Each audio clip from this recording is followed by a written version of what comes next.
I think tarmac is potentially too slippery, and big moving horses lose confidence and therefore shorten their step length as a reflection of their lack of confidence rather than necessarily because of underlying pain.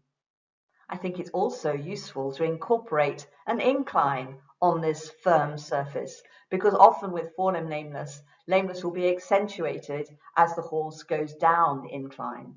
And just occasionally, it may be worse with the horse going up an incline. So I think potentially we learn more seeing the horse on a slight incline compared with a horizontal surface.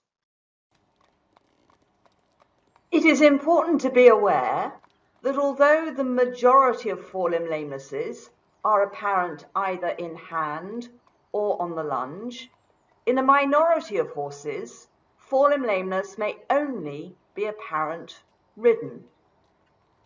We have to bear in mind that a good rider has the potential to mask lameness.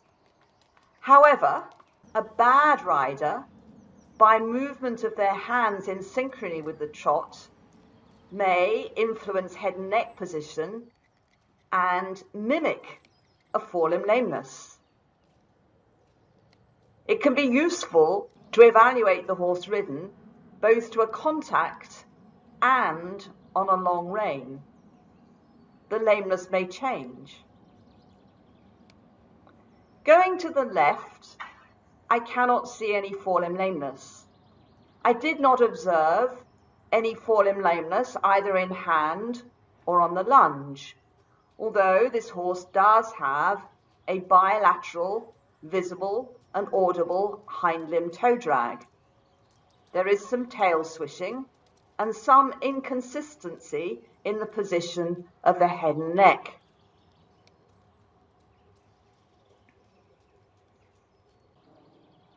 However, as soon as the horse goes on the right rein, we begin to see a right forelimb lameness.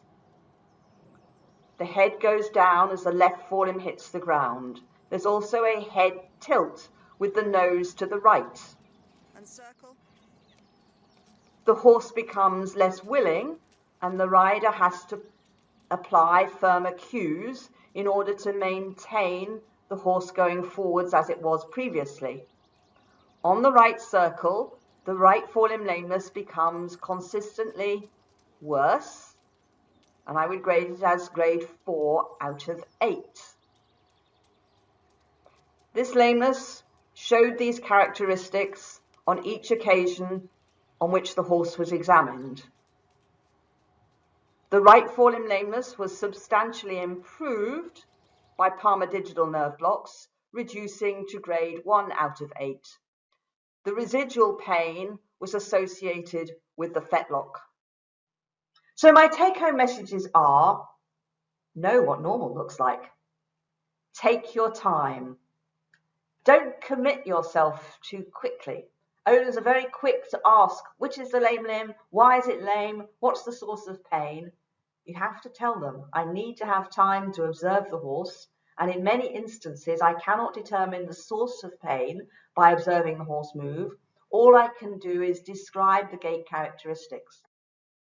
Record your observations. Watch and listen carefully. I believe that the 0 to 8 scale works well. However, I have to acknowledge that any scale has limitations unless the gait abnormalities are described. And we have to think, why are we seeing these gait abnormalities? So for the horse on the right, why is there a head tilt?